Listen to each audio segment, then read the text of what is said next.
ভোর থেকে এত পরিমাণে বৃষ্টি, তারপরও মানে বৃষ্টির ঠেলে মানে কর্মস্থলে তো সবারই যেতে হবে। তো আমিও মানে চলে আসছিলাম এক জায়গায় আমার কাজে এইখানে। তো এটা মিটফোর্ডের পাশে হয়। আমি মিটফোর্ডের একটা হোটেলে সকালের নাস্তার জন্য এসেছিলাম। আর এখানে আমি আজকে সকালের নাস্তাটা করব। তো এখানে সকালের মেনুতে দেখলাম অনেক কিছুই পাওয়া যায়, রুটি, ভাজি, তারপরে খিচুড়ি পাওয়া যায়। তো আমি এখানে আজকে খিচুড়িটা ট্রাই করব। তো এখানে এখন যেটা আছে খিচুড়ি, এটা হলো প্লেন খিচুড়ি। আর এর সাথে আমি এক্সট্রা নিয়েছিলাম হলো কলিজা ভুনা।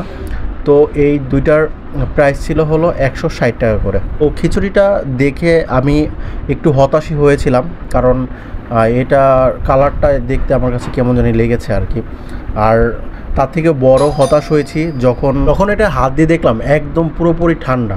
তো তখন তো আরও মাথা পুরো নষ্ট।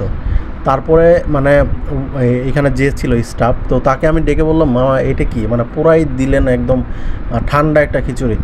তো সে আমাকে রিপ্লাই দিল যে মামা এটা তো অনেক আগে করা, আর বেড়ে রাখছিলাম আর কি, তো এটা ঠান্ডা হয়ে গেছে। তো কোনো রকম আজকের মতো একটু চালাই নেন। মানে এটা শুনে আমার মানে নিজের কাছে খুবই মানে মানে খারাপ আর কি লাগছে যে ঠান্ডা একটা খিচুড়ি, তার মধ্যে এটার মানে কালারটাও মানে আমার কাছে তেমন বেশি ভালো লাগে নাই। তো যাই হোক, যেহেতু নিয়েছি তো সেহেতু এটা শেষ করতে হবে, এই হলো কথা। তো তরকারিটা এমনিতে গরম ছিল, কিন্তু এই মানে তরকারিটা গরম লাগতো না, যদি মানে খিচুড়িটা গরম থাকতো তাহলেই হয়ে যেত।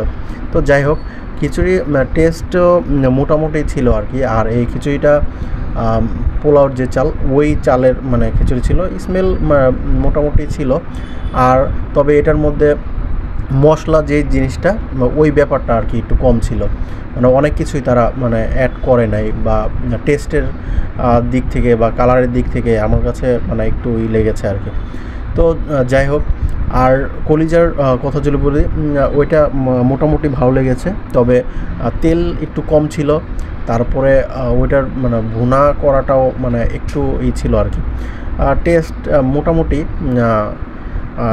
যাই হোক চলে। আর এই হোটেলটা কিন্তু একদম মিটফোর্ড যে হসপিটালটা, ওই হসপিটালের ঠিক পাশেই, মানে এখানে যদি আসেন তাহলে পেয়ে যাবেন। আর এখানে কিন্তু সারাদিন মানে পুরো দমে হই হুল্লোড় থাকে, মানে অনেক ব্যস্ত থাকে, কারণ মার্কেটের লোক আসে, হসপিটালের অনেকেই এখানে খাবার নেয় বা খেতে আসে।